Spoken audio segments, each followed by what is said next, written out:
방금 소개받은 중원대학교의 김철수입니다. 사실 여러분들께서는 이미 다 잘 알고 계시겠지만은 우리 한국인들 지금 한 5천만의 한국인들 중에 보청교라는 명칭을 아시는 분들도 아마 그렇게 많지 않을 것 같습니다. 그런데 이제 이 보청교라는 명칭이 여러분들 오늘 다 아시다시피 이 국회에서 이 이야기를 하게 됐다는 것은 오늘이 상당히 경사스러운 날인 것 같습니다.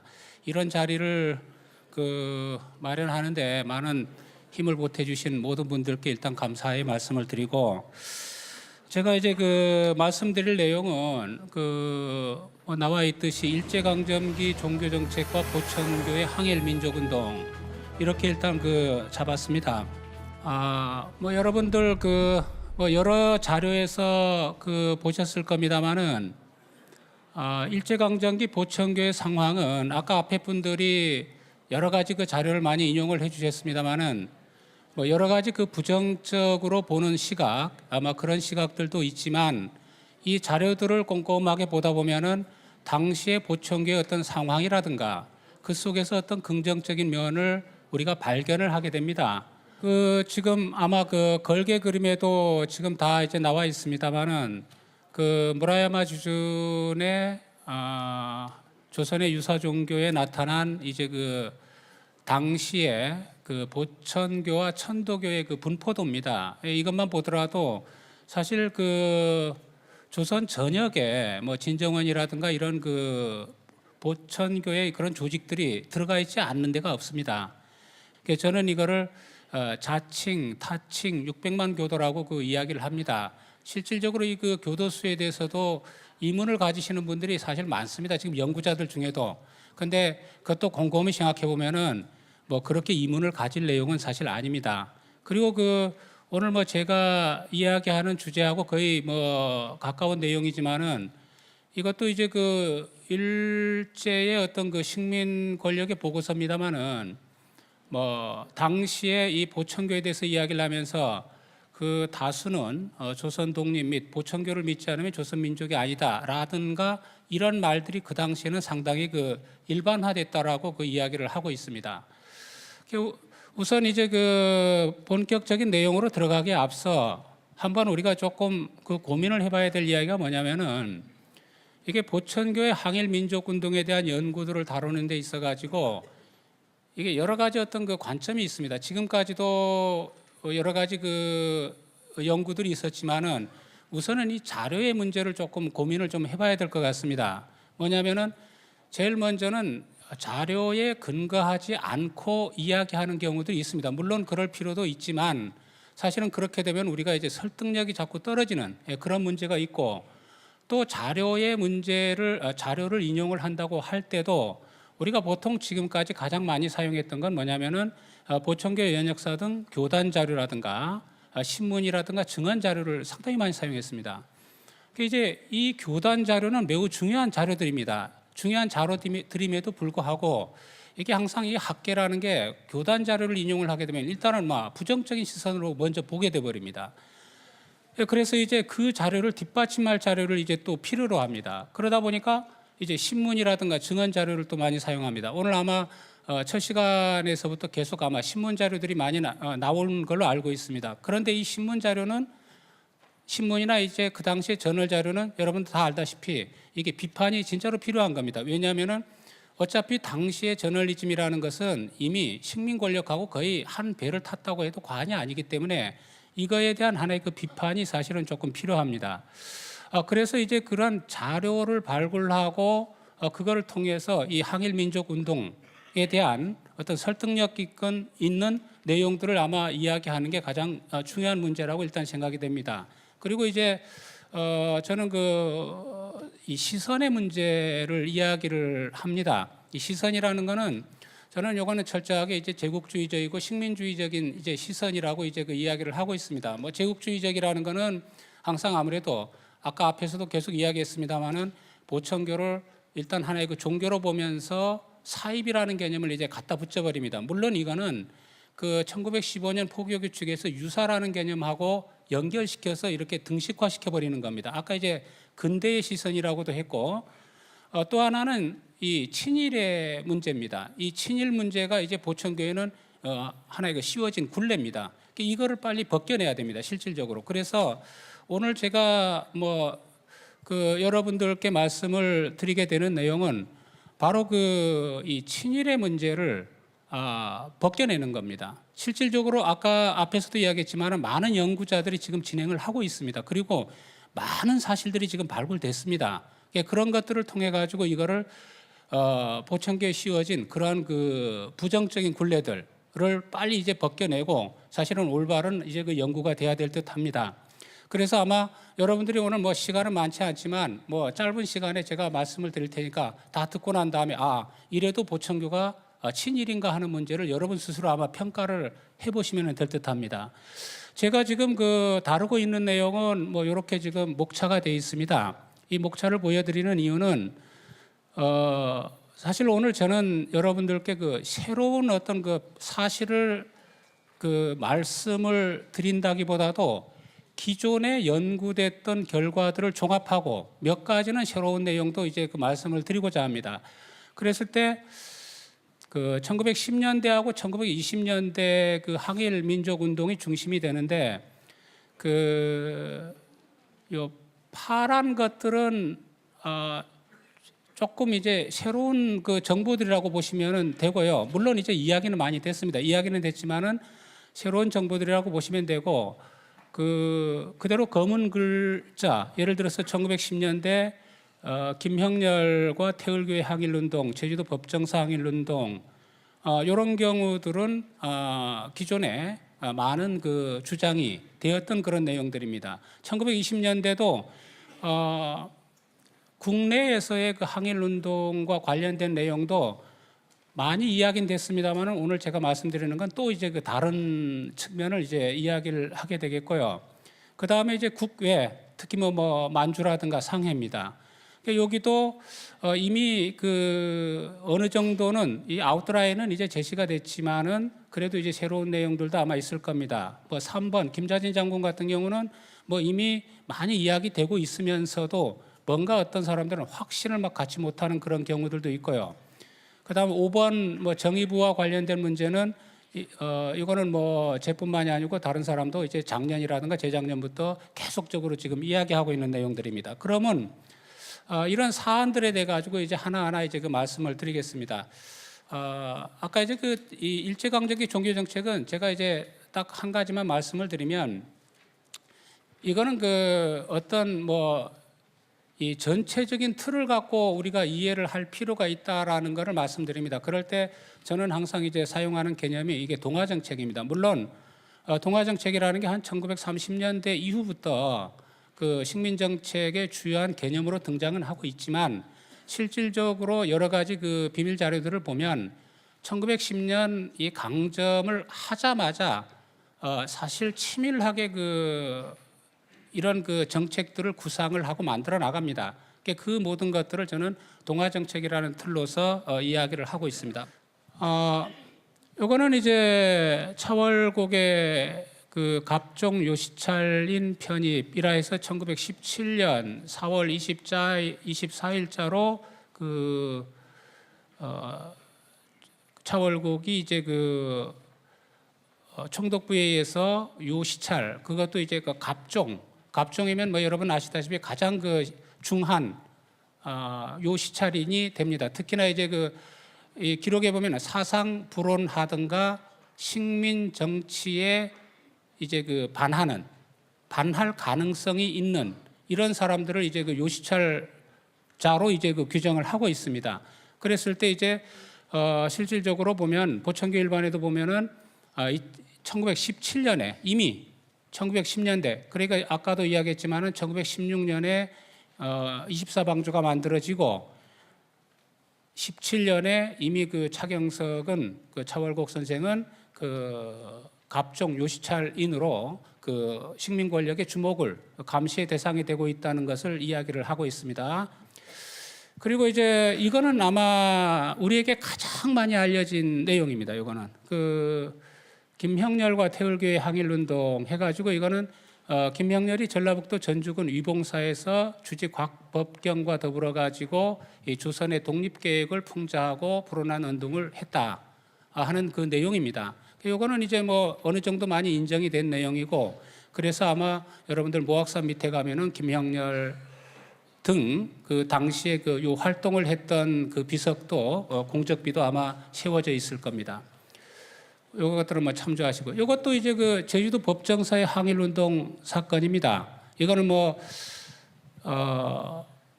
많이 다뤄졌습니다. 이게 학회에서도 세미나도 많이 했고 했습니다만은, 이것도 이제 3.1운동 이전입니다. 1918년 차월국은 신도 모집을 위해서 각지를 전전하다가 18년 국권 회복의 미명하에서 영일군 출신 김연일과 더불어 가지고 법정사, 나중에 이제 그 김연일은 이제 법정사의 주지가 됩니다.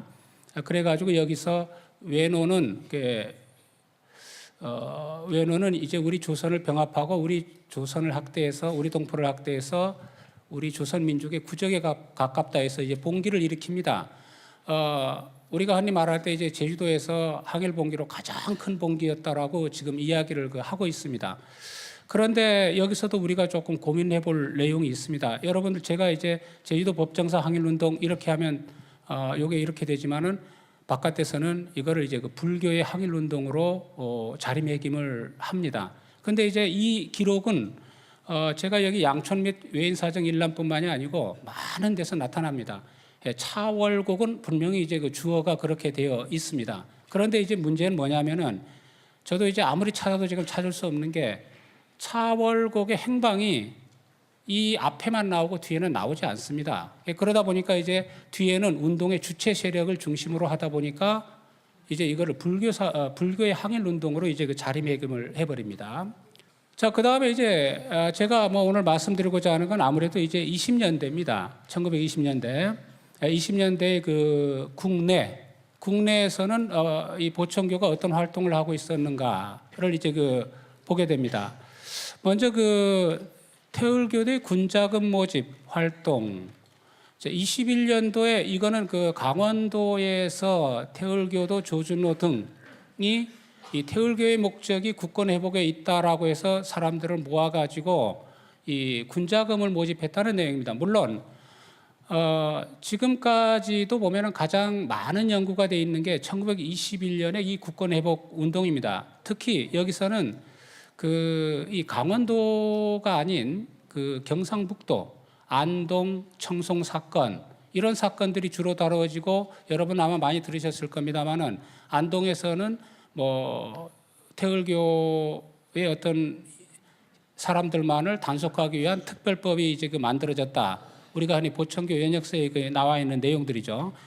그런 것들이 많이 이야기됐을 겁니다. 그런데 이제 이걸 뭐 보시면 아시다시피 그 당시에 이 군자금 모집 활동은, 이 태울교의 군자금 모집 활동은 어디 뭐 경상북도라든가 그런데 국한된 것이 아니고 전역에 이제 있었다는 것을 알려주고 있습니다.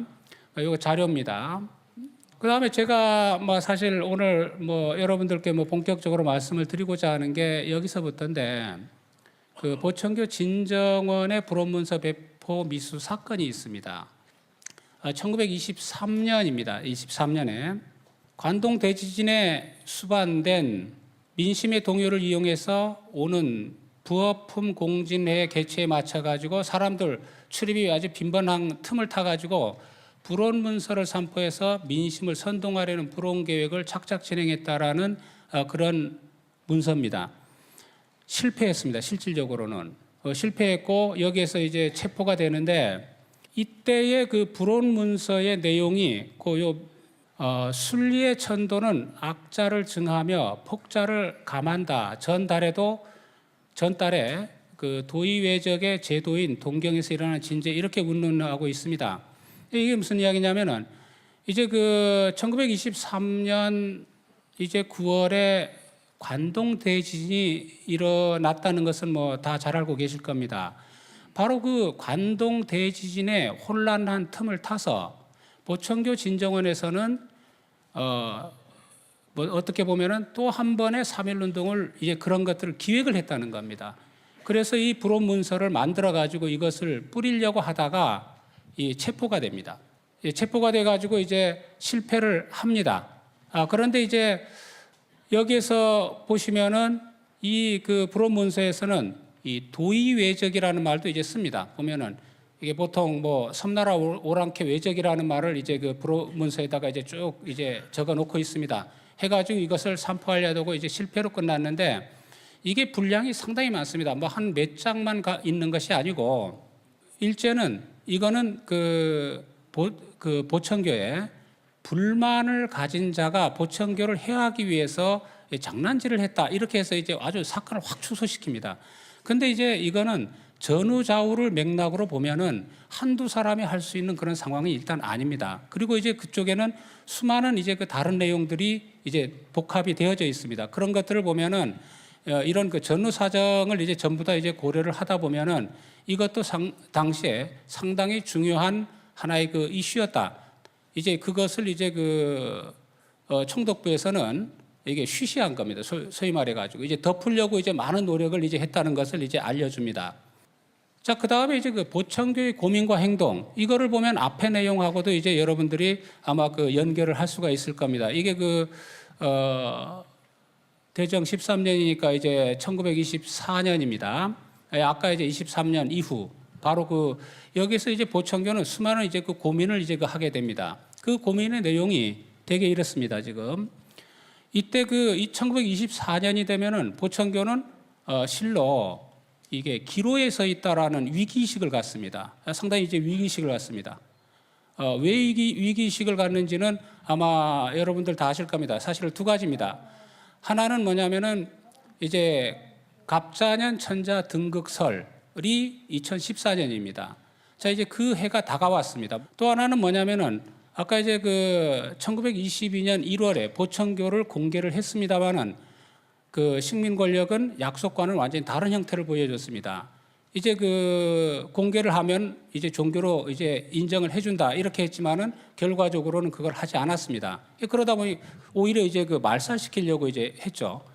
그러다 보니까 이제 보천교는 이제 24년에 들어서면서 이제 위기를 맞습니다. 그래가지고 여러 가지 고민을 합니다. 이제 어떤 고민을 하느냐면은 독립운동을 시도해도 손병희의 3.1운동에도 미치지 못할 것이 분명하며 이런 3.1운동과 같은 그런 커서도 고민을 했다는 겁니다. 실질적으로.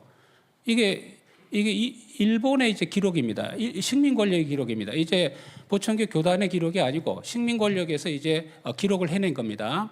이제 진술을 받아가지고. 또 연계 방책으로 만주 방면으로 차경석 이하가 출동하여서 일대 포교를 시도함으로써 어떤 자신들이 생각한 것을 이루려 그런 마음도 있지만은 이것도 이제 상당한 비용과 당국의 주목, 식민 당국의 주목을 받기 때문에 아마 쉽게 하지 못할 것이라 이제 고민이 막 되는 겁니다. 근데 실질적으로도 만주 쪽으로도 이제 연결이 다 되고 있었죠. 보면 뒤에 이제 이야기를 하겠습니다만은. 그리고 이제 그래서 어떻게 하냐면은 교도의 신용상 제1로 우선 천도교당 이상의 교당 신축을 하고 싶고 그 다음에 학교도 짓고 싶고 그 다음에 이제 사회사업시설도 경영을 해서 이런 것들을 조금 하고 싶다. 근데 여러분 아시다시피 아까 제일 뒤에 있는 것들은 다 이뤄냈습니다. 실질적으로. 천도교당 이상의 교당 신축은 거의 한 당시의 돈 30만 원을 투자를 해가지고 정읍 대흥리에 큰 이제 교당을 만들었고요. 성전을 만들었고. 그 다음에 학교도 보홍사립수학이라 해가지고 당시에 아마 보천교 자제들은 원래 신학문을 받지 않습니다. 근데 학교를 만들었죠. 보홍사립수학을 만들어서 신학문을 가르치고 그 다음에 이제 거기에서 인재 양성을 이제 꾀합니다. 그 다음에 사회사업시설들이라는 거는 뭐 우리가 기산조합이라든가 이 기산조합이라는 것도 상당히 지금 왜곡돼 있습니다. 이건 이제 최초의 어떤 노동조합과 같은 형태들입니다. 노동자의 어떤 권익을 보호를 하는데 그러한 것들을 이제 만들어 가지고 그런 경영은 이제 하게 됩니다. 이 보천교의 이제 고민이 여실히 이제 드러나는 그런 문서라고 이제 보시면 될 것 같습니다. 자, 그 다음에는 이제 국외입니다. 국외. 자, 국외로는 어떻게 이제 연결이 되어져 있었는가를 이제 보시면 됩니다. 우선은 이제 보천교가 의열단하고 관련을 맺고 있었다는 사실입니다. 뭐 여러분 의열단에 대해서는 뭐 새삼스럽게 말씀을 드리지 않더라도 잘 알고 계실 겁니다. 아마 그 영화 밀정을 보시면 그 의열단의 활동들이 사실 나와 있지 않습니까? 그죠? 보면은 1923년 초에 상해에서 한민족 국민대표회의가 열립니다. 이게 왜 열리느냐 하면은 상해 임시정부가 설립되고 활동을 하는데 21년 정도 되면 20년, 21년 되면은 내부적으로 그 임시정부 내에 엄청난 문제가 생깁니다. 서로 이제 그 반목하기도 하고 막 분파도 생기고 이게 잘 안 됩니다. 그래가지고 이제 뜻있는 사람들이 이래서는 안 되겠다. 한민족 국민대표회의를 상해에서 열자라고 이제 그 이야기를 했습니다. 그래서 이제 전 세계에 걸쳐 있던 각종 단체, 독립운동 단체, 그다음에 국내의 모든 단체들을 총망라합니다. 총망라해가지고 이 국민대표회의를 열어서 앞으로 이제 그 상해 임시정부가 가야 될 길을 이제 모색하자라는 그런 그 회의입니다. 여기에 125명이 참여를 합니다. 실질적으로 참여합니다. 그리고 이제 결론적으로 말씀드리면 125명이 참석을 했는데 그 중에 보천교에서는 3사람을 보냅니다. 3사람. 이거를 미리 말씀을 드리는 이유는 뭐냐면은 이거에 대해서 최근에 어떤 분들은 2사람만 보냈다 이렇게 이야기도 합니다. 그 2사람과 3사람도 이게 차이가 있습니다.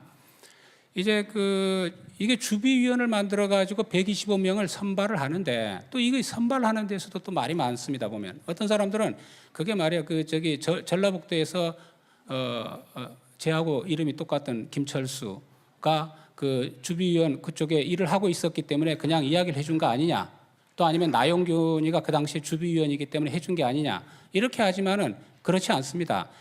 엄밀하게 심사를 합니다. 전부 다 서류를 받아가지고 그 서류를 심사해가지고 전부 다 이제 일일이 딱딱 나눠갑니다. 그래서 이제 125명을 선발을 합니다.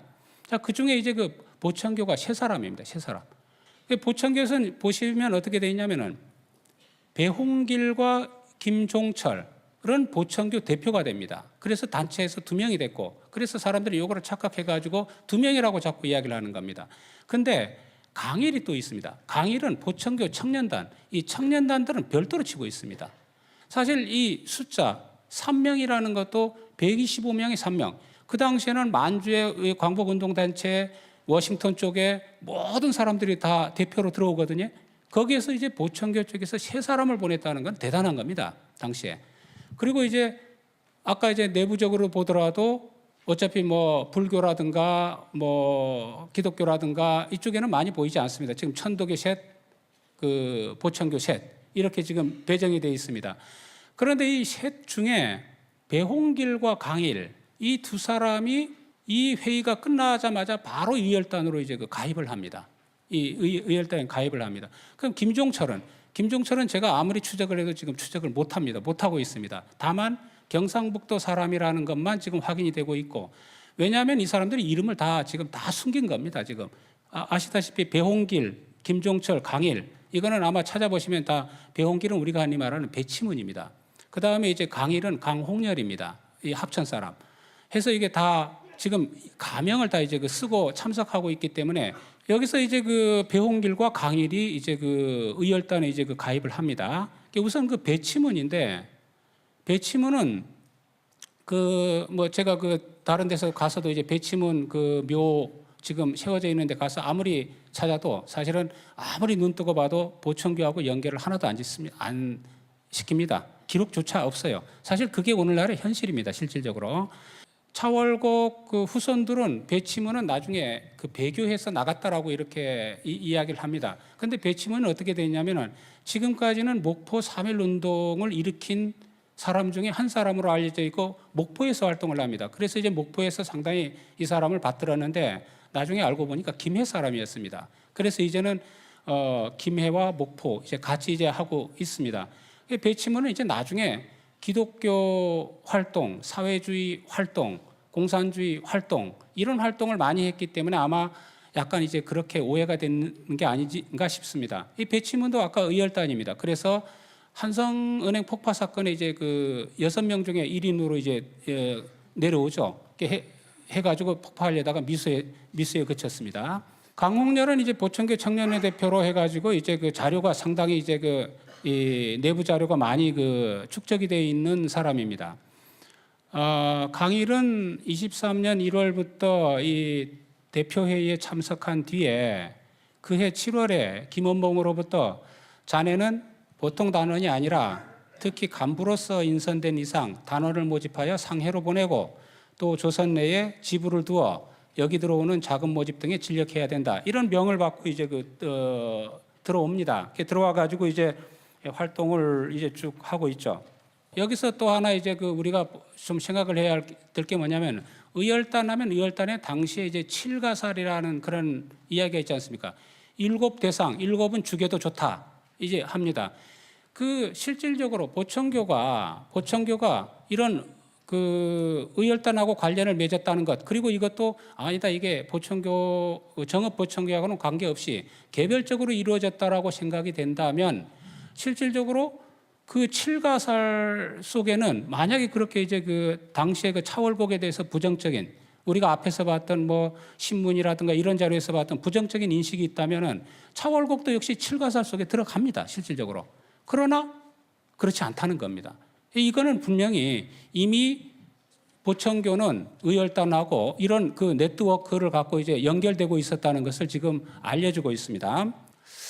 요거는 이제 보청교의 국외 연결망 이제 발각 사건이죠. 아까 앞에서 보청교 진정원 불온문서 사건이 미수에 끝났습니다. 그때 그 자료에서 똑같이 나타나는 게 뭐냐면 이 자료가 이제 나옵니다.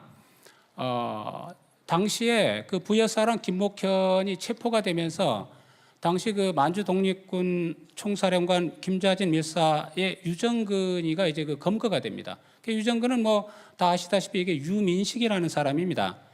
김좌진 장군하고 이제 청산리 전투를 같이 했고, 그래서 이제 국내로 들어오게 됩니다. 이 밀명을 받고 이제 국내로 들어옵니다.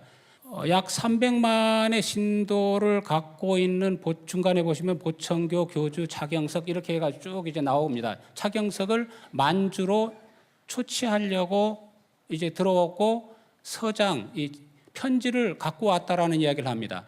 이걸 이제 번역을 했습니다만은 약 300만 명의 신도를 갖고 있는 보청교 교주 차경석을 북만주로 불러들이고 조선 독립운동에 가입하게 할 목적을 띠고 이제 조선으로 들어옵니다.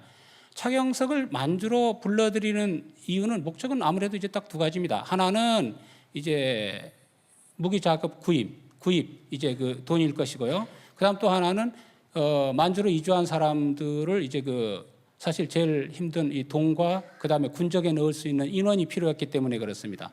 그런데 이제 비밀 편지를 가진 상태에서 이제 체포가 됩니다. 해서 이것도 이제 결국은 이제 실패했죠. 그러나 아마 그 서류라든가 그 자료는 이미 보청교에 전달됐었다고 이제 봅니다.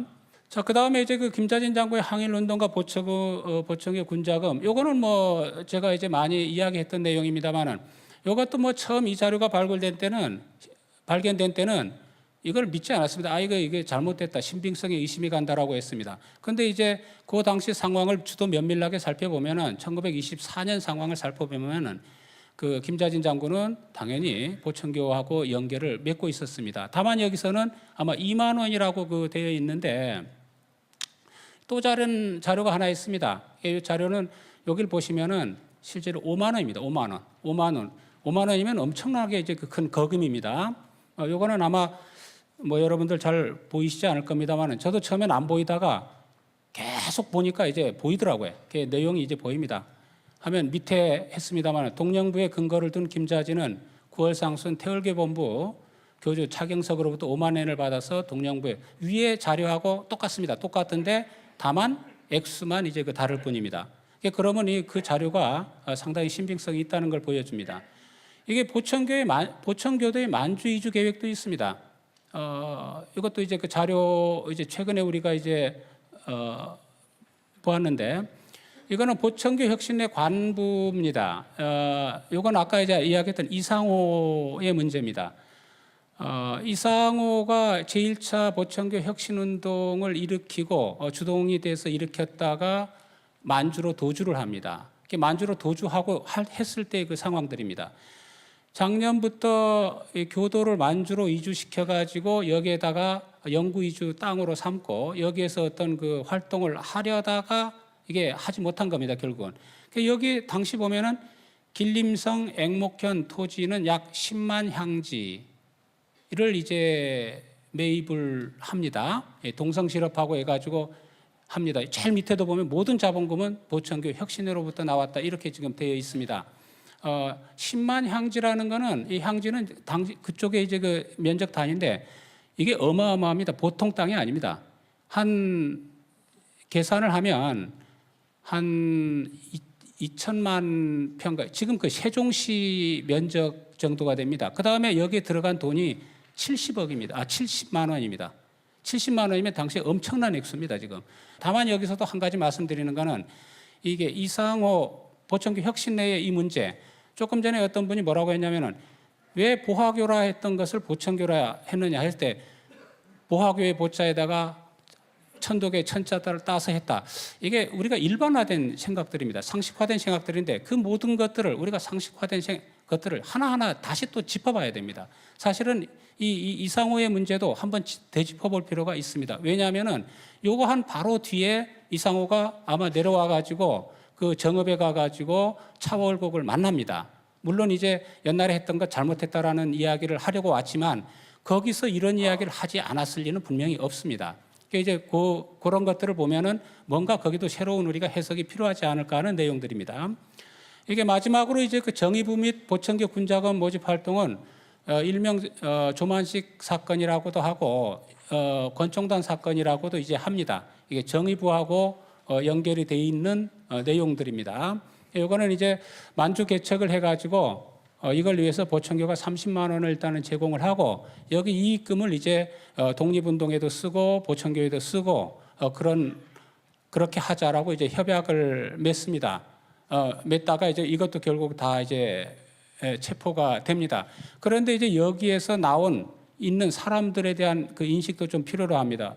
왜냐하면 아까 여러 다른 사람도 있습니다만 제가 한 번만 말씀을 드리면 이춘배라는 사람이 여기 이제 나옵니다. 보면은 여기도 어디 이춘배, 조만식 이춘배 나옵니다만은 이 이춘배는 지금까지 사실 잘 알려지지 않았습니다. 조만식이라든가 다른 분들은 많이 알려졌는데 이춘배는 알려지지 않았습니다. 근데 이제 이춘배도 이게 정의부에 상당히 중요한 자리를 맡고 있는 비밀 요원으로 이제 보시면 됩니다.